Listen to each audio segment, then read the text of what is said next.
today, I was sort of left with the impression that it didn't because he didn't read it. He was just sort of told that he didn't need to worry almost. That's right. That's right. Actually, he saw it as more oral briefings. When I listened to his account of his deliberations over the nomination riding in Don Valley North, as well as in BC, what his account of that illustrates is the difference between intelligence and evidence.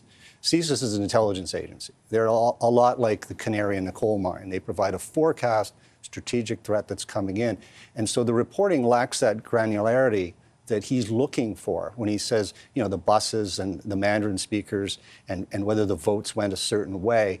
And that's not CSIS's job. They don't investigate elections, good thing. They don't investigate nomination writings. They focus on a threat to national security who just might happen to go into the political domain. So they're not going to provide the details that would allow him in that airport hangar to make a decision on a briefing on intelligence. It's the nature of intelligence we have to understand. It's a good point because it's echoed what we heard from Jeremy Broadhurst, the campaign manager at the time, now a senior staffer, Margaret, in the Prime Minister's office yesterday, that essentially, like, they got this information, but they didn't know to what degree it was true, and they weren't CSIS didn't recommend that they take any action. But to Dan's point, that might not really have been their role, right? It was just to present to them, hey, we've got these concerns, pardon me. Well, and it's a political issue, right? A nomination meeting.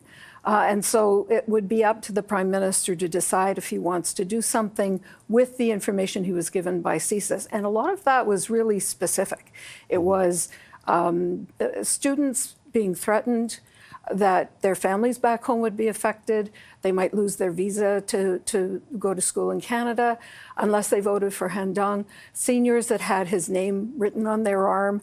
It started out one bus, and then shortly before Han Dong appeared as a witness, it was two buses. And then the day he appeared, over the lunch hour, it became three buses.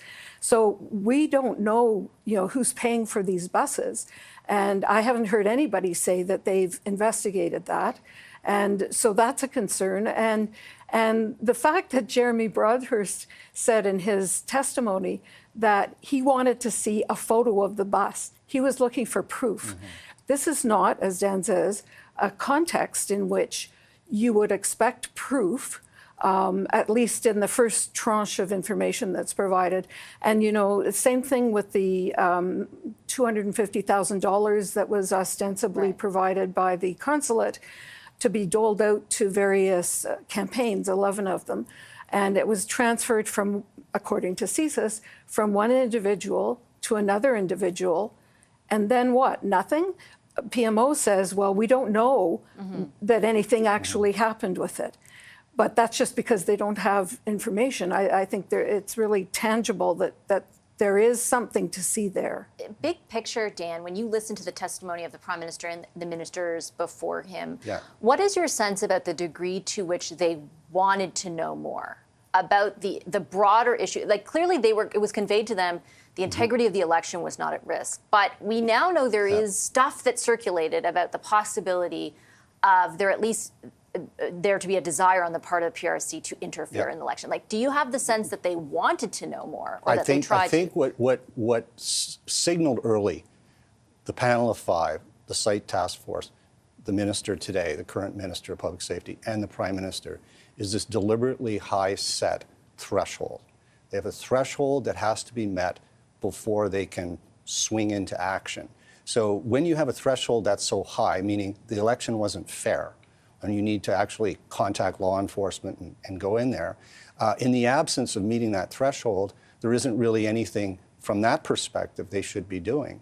So I don't know if it was intentionally set up that they wouldn't react, but knowing and deliberately putting a threshold that high, it's almost guaranteed that they're not going to be impressed by the reporting. The intelligence reporting, volumes of it, 34 briefings CSIS had been giving from 2018 onward in specific intelligence reports.